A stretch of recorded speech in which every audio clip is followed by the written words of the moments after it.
Greetings, Minecrafters, and welcome to what I hope is another... I gotta stop saying that hope thing. I have a very good friend of mine who says, hope is not a plan. Hope is not a plan, Kim. That's what he tells me. All right, so anyway, we start that over. So, greetings, Minecrafters.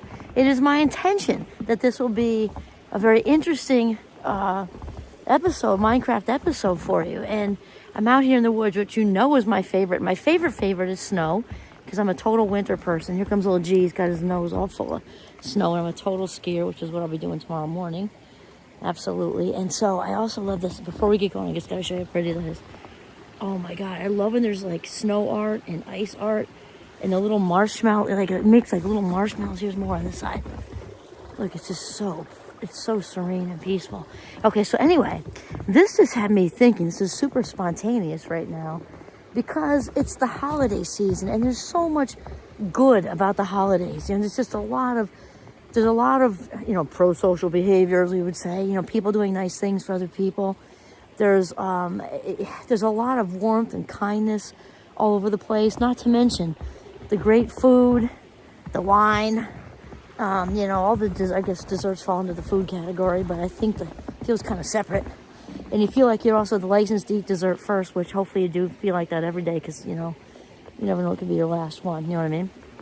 But also, as we've talked about before, not everybody enjoys them. And we're not going to talk about the whole full swing at the other end when, people really, legitimately so, of course, need to, bow out of that.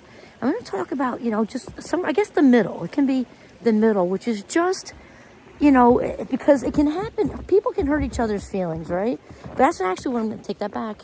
That's not what I meant to say. I meant to say, and I'm not going to edit it. Why? Because we call that human. What I meant to say is people say hurtful things. That's what I want to say. Wow, this is so beautiful. It's hard to focus. People say hurtful things all the time, sometimes intentionally and sometimes not intentionally.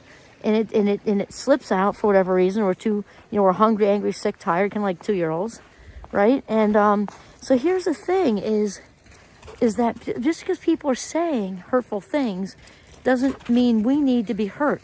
If you find him Speed Dog, seems like he loves that. Look at that. He's actually very mellow until he gets in the snow.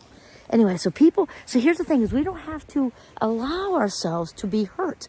And so it sounds like, oh, so cheesy. You don't know my mother-in-law, or you don't know my sister, or my sister's boyfriend I don't like, or whatever. Sure, it's not different. There are hurtful people all over the place. And then there are also people who are generally really, really good, who sometimes just cave to the pressure of the holidays or whatever's going on in their lives. So here's the thing. It's also one of the 4 agreements, which just came into my head at this minute. Don Miguel Ruiz, we talked about don't take anything personally. Don't take anything personally ever, because it isn't. Even if it's got your name on it, like a Vegas neon sign, over a casino, it doesn't make a difference because we're all experiencing life through our own schema or filter. It's just how it is. All of it comes into play. How you grew up, whether you grew up in an urban place or a rural place or a suburban place, what your birth order is, or if you're an only child, whether you had one parent or two, the whole thing. Demographics, all the demographics, if your family is financially stable versus not, and then all the other stuff, housing security or insecurity, food security or insecurity, all of it rolls into how we treat people. Even if all that was, back when you were 4 and 5 and 6 and 8 and 10 and 15, it all just kind of is in the vault there. And so all of that rolls in. So he talks about that in his book about just don't ever take anything personally, because it's coming through the eye of the main actor on the stage. And we are all the main actors on our stage. So it's so important to realize that. And also a very similar one to that hurtful thing I just said is Eleanor Roosevelt, one of my favorite first ladies. Might even be my favorite first lady. I'm not sure. Anyway, she's at the top of the list. She says that no one can make you feel inferior without your consent. And that kind of goes along with what I'm saying is just because somebody says something hurtful doesn't mean we need to take it right into the living room, where we're parked on the couch with our feet up and, a flat screen inside the cabeza and just bring all that stuff in. No, we don't, because we have a choice about that. We can definitely let the toxics go, just release like a helium balloon, just gone. And if it's somebody who's usually good and has a lot of snark, or they have something going on in their lives, just step out of the current. You can excuse yourself from whatever gathering it is for a little bit. You know, we talked about being quietly effective. The best way to deal with people who are anywhere from snark to the whole middle ground where they're, you know, just hurtful and you don't want to be around them at all. And then there's the toxic end way over here, right? So we do have a lot of control. We can get out of Dodge. If you don't have a vehicle, or you don't have a vehicle you rode with other people to the gathering, and you know that somebody is there is going to be challenging, make a plan ahead with a cousin or a friend or a sibling. Like, you know, when I give you the high sign, like, get out of here, you know, and just plan for that, because your life minutes are valuable. This is the thing, because in the holiday season, for some reason, we tend to think, I don't know what we think. We think it's okay to just abandon myself for a while because the holidays will be over and then I can regroup. No freaking way. There is never, ever, ever an okay, good reason to abandon yourself. There's no worse thing you can do to you than abandon yourself. And so it might take some strategizing and planning and calculation and all stuff like that.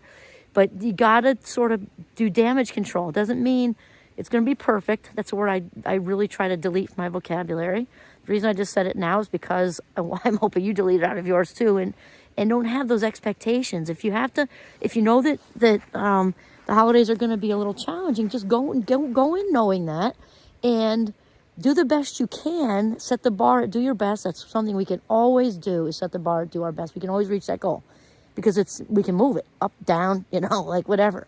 And just know you're doing the best you can, and realize, because all of this comes down to our life minutes are the most valuable commodities. Obviously, there isn't language to put onto life minutes, because it's our sacred self, our eternal self, right?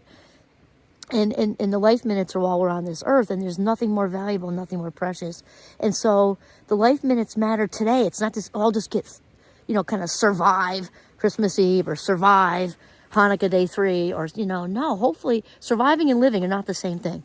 And there's sometimes, certainly, that life happens, and there are times when we get a tragic phone call or whatever, and then we are in survival mode, temporarily. On a day-to-day basis, life just isn't an emergency. It just isn't. It might be kind of tricky with certain family members, and again, that's a holiday thing, 'cause you're all thrown together. The rest of the year, we can avoid them, right? If we need, not all of them, maybe all of them, I don't know. But we can usually avoid them partially or even entirely, because they live in different states, cities, towns, countries. And then the holidays are all thrown together. And so that just takes a little bit more planning. But just remember, nobody can, just like Eleanor Roosevelt said, nobody can make you feel inferior without your consent. Nobody can hurt you without your consent either. No one else can hurt your feelings but you allowing it. No one else can hurt your feelings. They don't have that kind of power. Wayne Dyer says it a lot.